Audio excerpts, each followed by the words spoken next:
तो आज का जो टॉपिक है वो हमारा है इंडियन जियो पे, यानी इंडियन जियोग्राफी, जिसको हम भूगोल कहते हैं।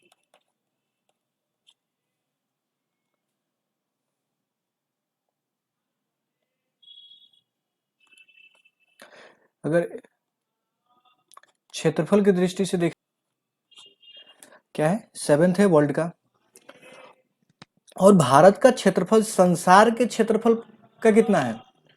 2.4% है। कितना है जी? 2.4%। तो आइए, कुछ कथन है इसमें कि भारत के बारे में सही कथन क्या है। तो ये आपका आंसर होना चाहिए कि यह स्थल मंडल के कुल क्षेत्रफल का 2.4% भाग अधिकृत करता है। देखिए, यह स्थल मंडल के कुल क्षेत्रफल का 2.4% भाग अधिकृत है। ये स्थल मंडल जो लिखा है, ये होल जो वर्ल्ड है उसको बोला जाता है स्थल मंडल। यानी पूरे विश्व में जो भूमि है, उस भूमि का कितना परसेंट भाग कवर करता है? 2.4%। उसके बाद है कि ये 82 डिग्री 30 मिनट पूर्वी देशांतर का उपयोग भारतीय मानक समय को निर्धारण करने में किया जाता है। तो इसको आम भाषा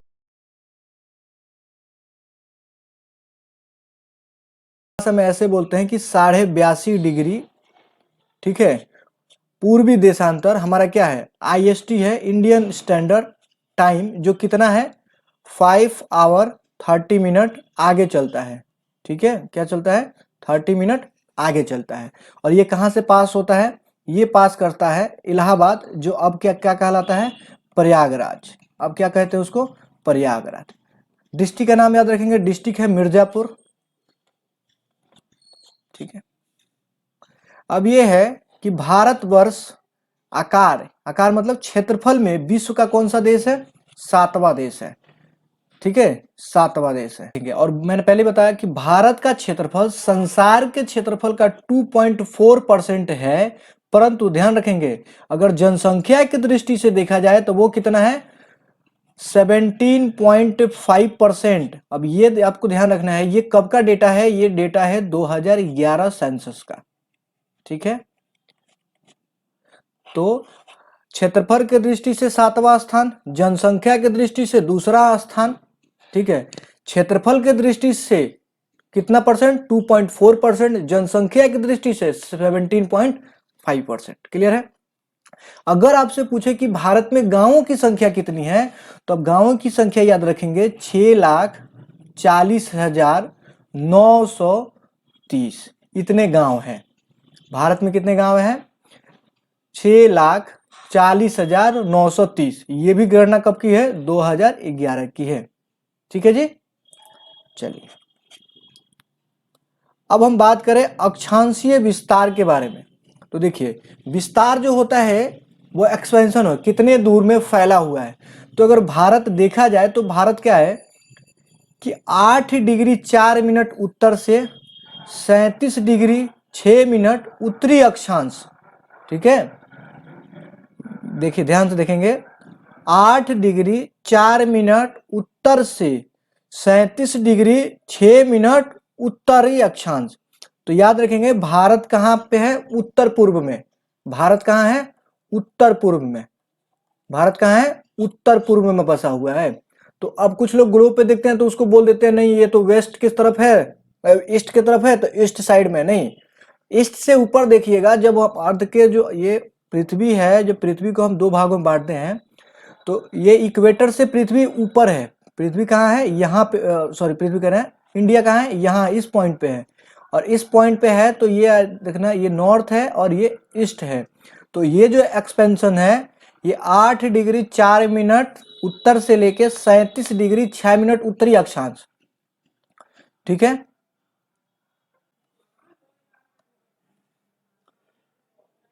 अगर हम बात करें, अगर हम बात करते हैं ना कि कौन सी रेखा जो है वो भारत के बीचों बीच से होकर गुजरती है, या फिर ऐसे कहें कि भारत को दो भागों में विभक्त करती है। तो वो याद रखेंगे, वो आपका है कर्क रेखा। वो क्या है? कर्क रेखा, कर्क रेखा। लेकिन पृथ्वी को जो दो भागों में बांटती है वो है भूमध्य रेखा। वो कौन सी रेखा है? भूमध्य रेखा। ठीक है। अब कहने का मतलब है कि सिक्किम से गुजरने वाली अक्षांश रेखा और किस राज्य से होकर गुजरेगी? तो वो आप याद रखेंगे, वो राजस्थान से। अगला है कि जिस जिले से 70 डिग्री पूर्वी देशांतर रेखा गुजरती है वह जिला है जैसलमेर। ये जितने भी इसमें आपको पॉइंट दिए गए हैं वो एक एक point exam point of view से। अगला है कि भारत एवं कर्क रेखा। देखिए, कर्क रेखा से अक्सर क्वेश्चन पूछे जाते हैं, इसलिए जो है इसको इसमें शामिल किया गया है।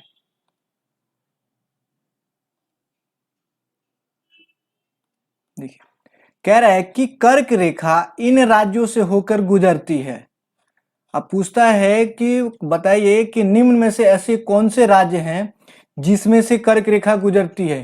तो याद रखिएगा, याद रखने का बिल्कुल आसान तरीका मैं आपको बता दे रहा हूं। इतना याद रखिएगा कि कर्क रेखा भारत के 8 राज्यों से होकर गुजरती है।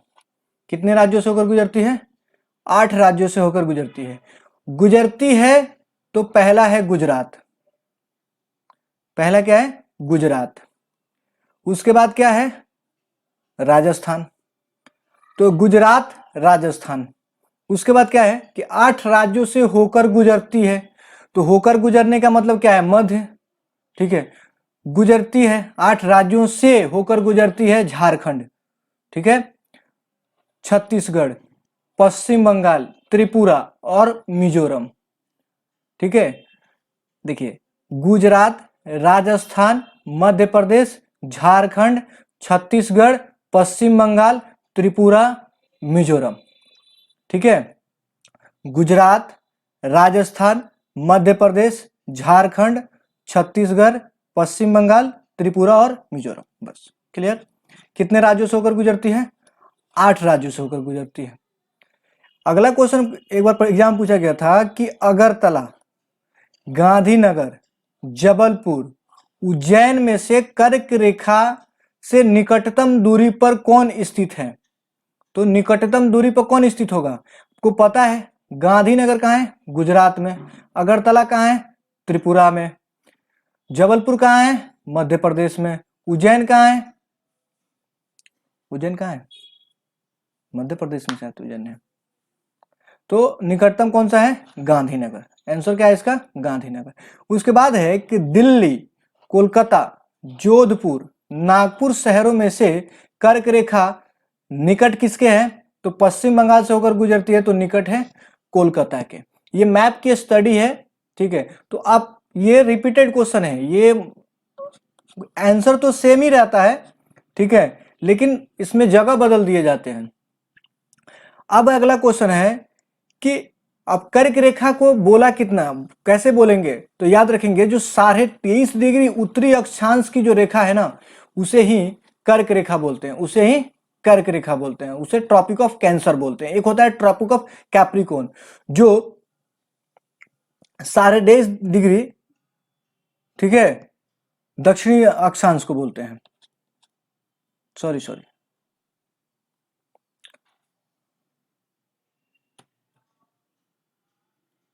उसके बाद है झारखंड, मणिपुर, मिजोरम, त्रिपुरा राज्यों में से कर्क रेखा उत्तर में स्थित भारतीय राज्य है। कौन सा भाई?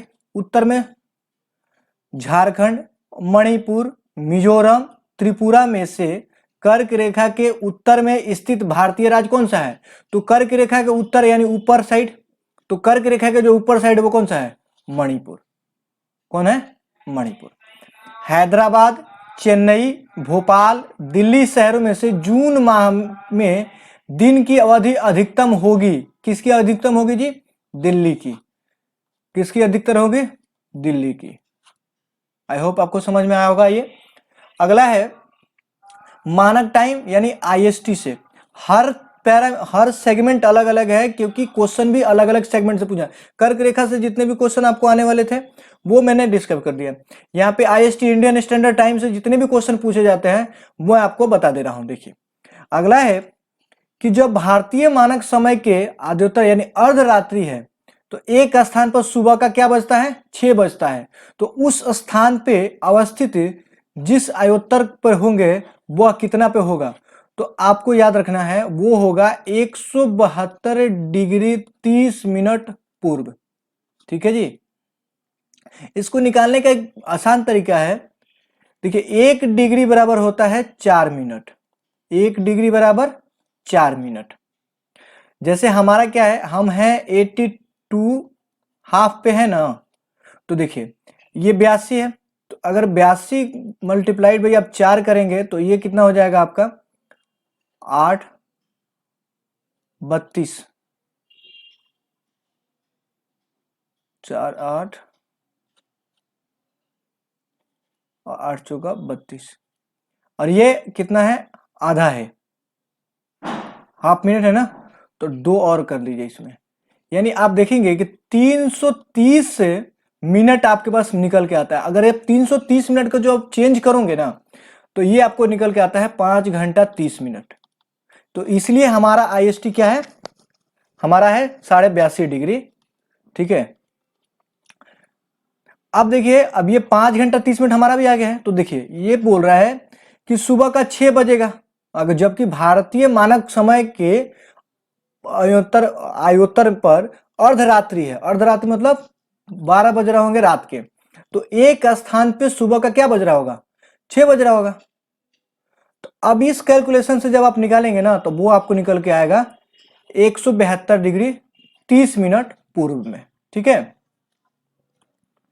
अब कह रहा है कि गुजरात के सबसे पश्चिम गांव और अरुणाचल प्रदेश के सबसे पूर्वी छोर पर स्थित वालांग के समय में कितने घंटे का अंतराल होगा। तो देखिए आपको पता है कि हमारा जो एक्सपेंशन है वो कितना है, 97.6।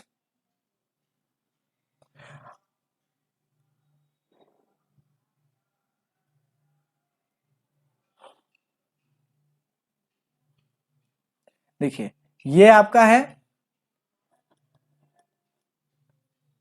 68 डिग्री 7 मिनट से कहां तक है 97 डिग्री 25।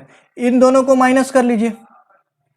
इन दोनों को जब आप माइनस करेंगे तो माइनस करने के बाद जो डेटा आपके पास आएगा, आपको मैंने बताया 1 डिग्री बराबर कितना होगा, 4 मिनट। 1 डिग्री बराबर 4 मिनट। तो इस हिसाब से जब आप इसको कैलकुलेट करेंगे तो वो 120 मिनट के आसपास आएगा। कितना आएगा, 120 मिनट। देखिए लगभग आपको नहीं लग रहा कि ये 30 डिग्री का अंतर है, तो 30 में अगर 4 से मल्टीप्लाई करेंगे तो 120 मिनट हो जाएगा। तो 120 मिनट बराबर कितना होगा, लगभग 2 घंटा। क्या हो जाएगा, लगभग 2 घंटा। ठीक है,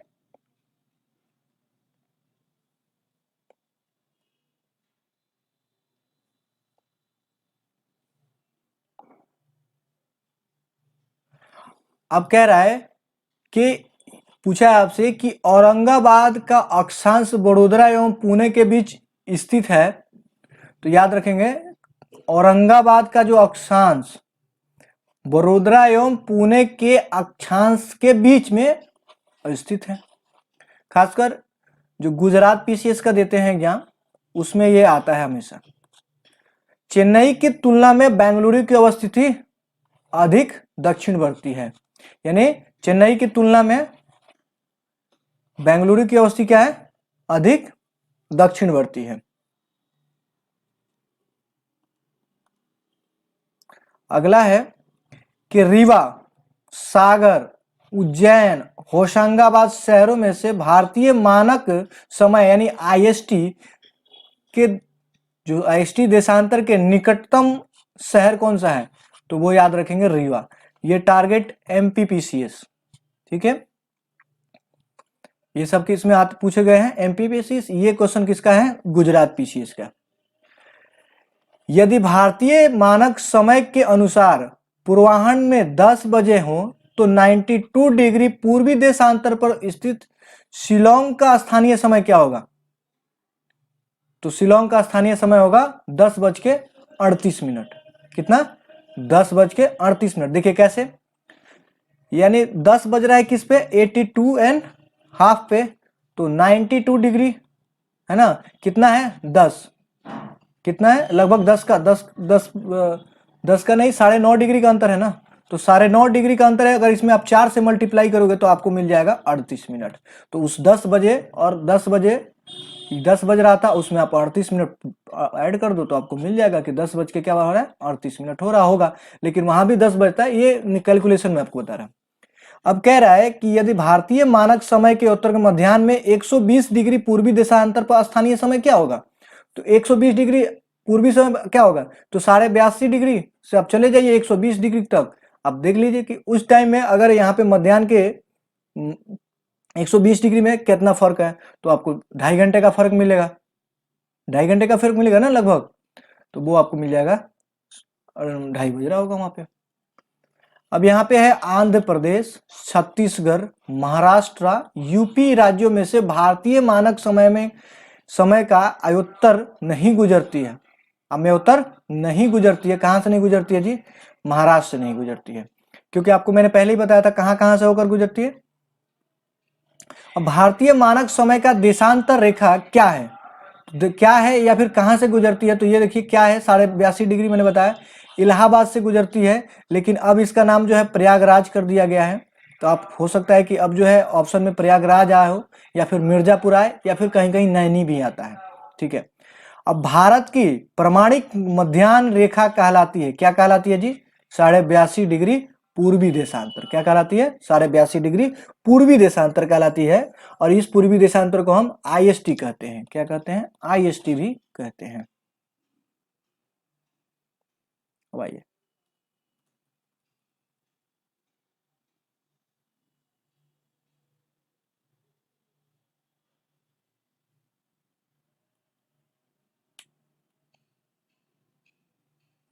अगर देखा जाए कि आईएसटी और जीएमटी में क्या फर्क होता है। देखिए आईएसटी तो हमारा टाइम है और जीएमटी वर्ल्ड का टाइम है। वर्ल्ड का टाइम का मतलब क्या है कि ये जीएमटी एक लाइन है जो पूरे वर्ल्ड को डिसाइड करती है कि वहां पे कितना टाइम होगा, और उसके हिसाब से उसका आईएसटी तय किया गया है। तो हमारा आईएसटी है +5, 5.5 आवर, मतलब ये बोलते हैं कि 5 घंटा 30 मिनट हमारा जो है, हम प्लस में है। क्या है? प्लस में है। जीएमटी से प्लस में है, यानी जीएमटी पे जब जीरो, यानी जीएमटी पे 0 बज रहा होगा तो हमारे पास कितना बजेगा? 5:30 बजेगा। यानी जीएमटी को आप कह दीजिए कि वो लाइन जो 0 डिग्री से होकर जाती है वो क्या है? जीएमटी है। क्योंकि हमारी कितनी से जाती है? 82.5 डिग्री से, तो इसलिए हम 5.5 घंटा आगे हैं, क्योंकि हम पूर्वी में हैं। अगर ये पश्चिम में होता तो हम माइनस में होते, पूरब में है इसलिए प्लस में है। मैंने बताया था ना, ये ग्लोब है, ग्लोब 2 भाग में कट गया, ये यहां से है, तो इंडिया जो है वो यहाँ पे है। इंडिया कहाँ है? यहाँ पे। यानी हम इस तरफ है, पूरब के साइड में है तो प्लस में, अगर आप इस साइड होते तो माइनस में होते। ठीक है। ये नॉर्थ, ये साउथ, ये वेस्ट और ये ईस्ट, सॉरी ये ईस्ट और ये वेस्ट। आगे देखेंगे, यदि अरुणाचल प्रदेश के तीरप में सूर्योदय 5 बजे हुआ है तो गुजरात की कांडला में सूर्योदय कब होगा? तो ये एक्चुअली ये मैप रीडिंग है। अब मैप पे आपको देखना होगा कि अरुणाचल प्रदेश का तीरप कितने पे है। अगर वहां 5 बज रहा है, ठीक है, तो कांडला में कितना बज रहा है? 7 बज रहा है। तो आप इससे भी आइडिया लगा सकते हैं। देखिए कैसे बताता हूं, क्योंकि 5 और 7 के बीच में 2 घंटे का फर्क है। तो 2 घंटे का मतलब हो गया कि 120 मिनट, और 120 का मतलब हो गया कितना डिग्री? 30 डिग्री। तो 30 डिग्री हो गया, 30 डिग्री हो गया, तो 97.25 तो अरुणाचल प्रदेश का है ही। और गुजरात का कितना है? गुजरात का कितना है जी? गलत कमेंट कर रहे हैं आप लोग। 67, 67,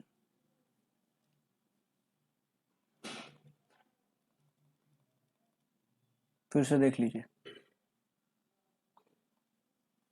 67 नहीं है, 68.7 है।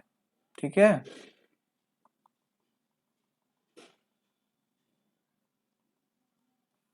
तो ये क्या है 68.7। आप देख लीजिए, तो आपको लगभग मिल रहा है ना, लगभग वही चेंजेज आ रहे हैं, तो आप इससे भी निकाल सकते हैं। अब देखिए, अब सब कुछ आपने देख लिया, आपने कर्क रेखा देख लिया, आपने आईएसटी को देख लिया। अब हम बात करते हैं जो हमारा इंडिया के ऊपर जो पॉइंट है, पॉइंट का मतलब क्या है, जो ये आप अपनी इंडिया है, इंडिया थोड़ा सही बनना चाहिए नहीं तो शिकायत हो जाएगा।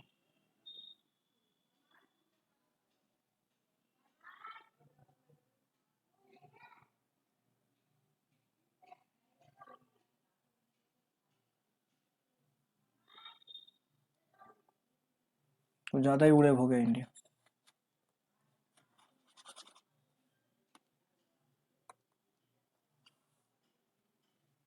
चलिए,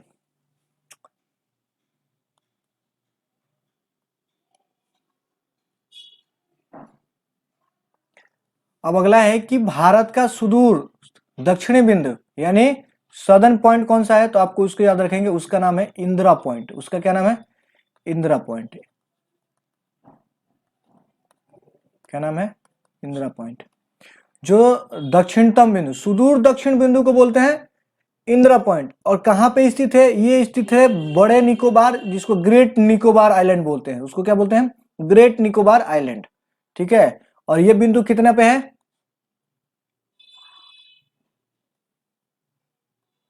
8°4'। कितना पे है, 8°4'। भारत में से सबसे पूर्वी और सबसे पश्चिमी राज्य को इंगित करता है कौन, तो आपको पता है सबसे पूर्वी राज्य हमारा क्या है, अरुणाचल प्रदेश, और सबसे पश्चिमी राज्य कौन सा है, गुजरात। भारत का सुदूर पश्चिम बिंदु कौन सा है, तो सुदूर पश्चिम बिंदु को बोलते हैं 68°7' पे है, जिसको गौर माता बोला जाता है। और ये कहाँ है, कक्ष में। कक्ष, कक्ष कहाँ है, गुजरात में। इसको गौर माता बोला जाता है। क्या बोला जाता है, गौर माता भी बोलते हैं, गौर मोता भी बोलते हैं इसको। ठीक है, कहाँ है, गुजरात का रण का जो इलाका है जिसको कक्ष बोला जाता है, उसी में है ये। अब बात करते हैं सीमावर्ती जो देश हैं। तो देखिए, अब पूछ रहा है कि ये सारे कथन सही है, इसलिए आप देखिए, अगर मैं आपसे पूछूं कि बांग्लादेश के साथ कौन कौन सा राज्य लगता है, तो आप याद रखेंगे असम लगता है, भूटान लगता है। ठीक है, उसके बाद क्या लगता है, मिजोरम लगता है। इसमें कौन सा लगता है, मिजोरम लगता है। उसके साथ कौन लगता है, इसमें म्यांमार भी लगता है।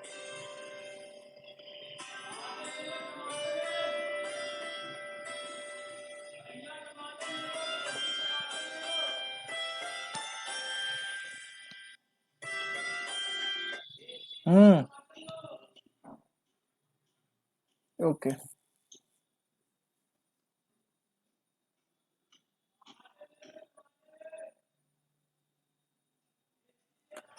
ठीक है, तो बांग्लादेश के साथ असम हो गया, भूटान, मिजोरम, म्यांमार भी याद रखेंगे आप। ठीक है, उसके बाद है पश्चिम बंगाल, भूटान, नेपाल की सीमा से लगा हुआ है। किसकी सीमा से लगा हुआ है, नेपाल की सीमा से। ये मिजोरम, बांग्लादेश और म्यांमार। मिजोरम किसकी से लगा हुआ है, मिजोरम लगा हुआ है बांग्लादेश से और म्यांमार से। ठीक है, बांग्लादेश और म्यांमार से लगा हुआ है। मेघालय, त्रिपुरा, मणिपुर, मिजोरम राज्यों में से वह राज्य जिसकी सीमा बांग्लादेश से नहीं मिलती है। तो याद रखेंगे, मेघालय की सीमा बांग्लादेश से मिलती है, त्रिपुरा की सीमा बांग्लादेश से मिलती है और मिजोरम की सीमा बांग्लादेश से मिलती है, लेकिन मणिपुर की सीमा जो है वो बांग्लादेश से नहीं मिलती है। याद रखेंगे, मणिपुर की सीमा किससे नहीं मिलती है, बांग्लादेश से नहीं मिलती है। इसको और क्लियर करते हैं, देखिए कैसे, कि बांग्लादेश की सीमा से लगे हुए भारत के राज्य, तो याद रखेंगे बांग्लादेश से लगने वाले भारत के 5 राज्य हैं। पहला है मेघालय, दूसरा है असम, तीसरा है पश्चिम बंगाल, चौथा है त्रिपुरा और पांचवा है मिजोरम। इसमें मणिपुर और अरुणाचल प्रदेश का नाम नहीं आता है। अब सिक्किम का भी इसमें नाम नहीं आता है। बांग्लादेश से सिक्किम भी नहीं लगता और मणिपुर भी नहीं लगता और ना ही अरुणाचल प्रदेश लगता है। ठीक है, आगे देखिए, अब पूछें कि भूटान के बारे में क्वेश्चन है तो याद रखेंगे सिक्किम, मेघालय, अरुणाचल प्रदेश, पश्चिम बंगाल में से भूटान से इसमें से किसकी सीमा नहीं लगती है? तो देखिए भूटान की सीमा मेघालय से नहीं लगती है, लेकिन मेघालय की सीमा किससे लगती है? बांग्लादेश से लगती है। तो आंसर इसका हो जाएगा भूटान से नहीं लगने वाली सीमा कौन सी है? मेघालय। लेकिन अगर वहीं बांग्लादेश से पूछे कि किसकी सीमा नहीं लगती है, तो मणिपुर की। भूटान से किसकी सीमा नहीं लगती है? तो मेघालय की। मेघालय यानी कहने का क्या मतलब है कि अलग ही है, जो भूटान से नहीं लगता है। ठीक है। मणिपुर जो बिल्कुल ही अलग है, वो किससे नहीं लगता? बांग्लादेश से। सही है। आगे देखेंगे, मैंने पहले ही बताया कि अरुणाचल प्रदेश की सीमा किससे नहीं लगती है? म्यांमार से नहीं लगती है। ठीक है।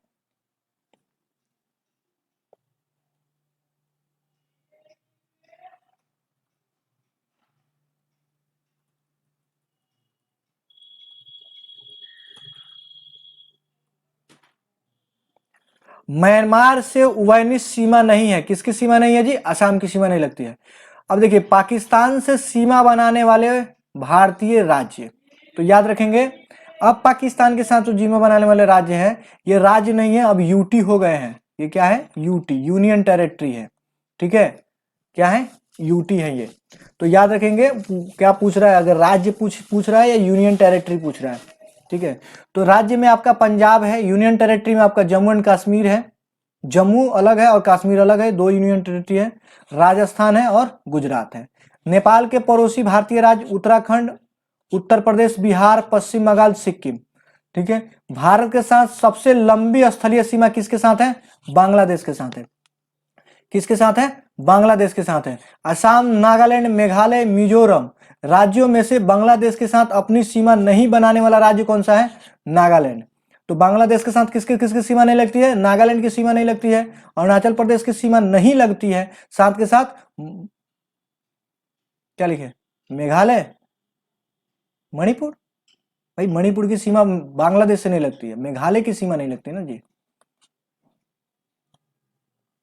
भारत एवं पाकिस्तान के बीच सीमा का निर्धारण कौन सा करता है? Red Cliff line. कौन सी करता है? Red Cliff line. अब डूरंड लाइन किसके किसके बीच है? अफगानिस्तान और भारत के बीच है। डूरंड लाइन किसके किसके बीच है? भारत और अफगानिस्तान के बीच है। रेड क्लिफ लाइन भारत और पाकिस्तान के बीच है।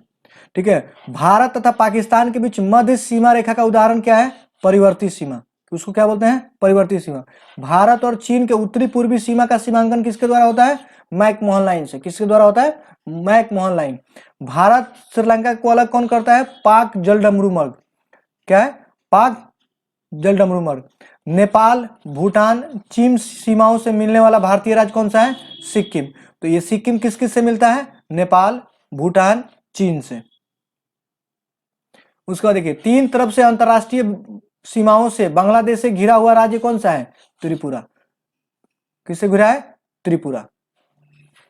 अगला देखेंगे भौतिक विभाजन। भौतिक विभाजन का मतलब फिजिकली डिवीजन। भारत के प्राकृतिक प्रदेश, क्या जी? भारत के प्राकृतिक प्रदेश।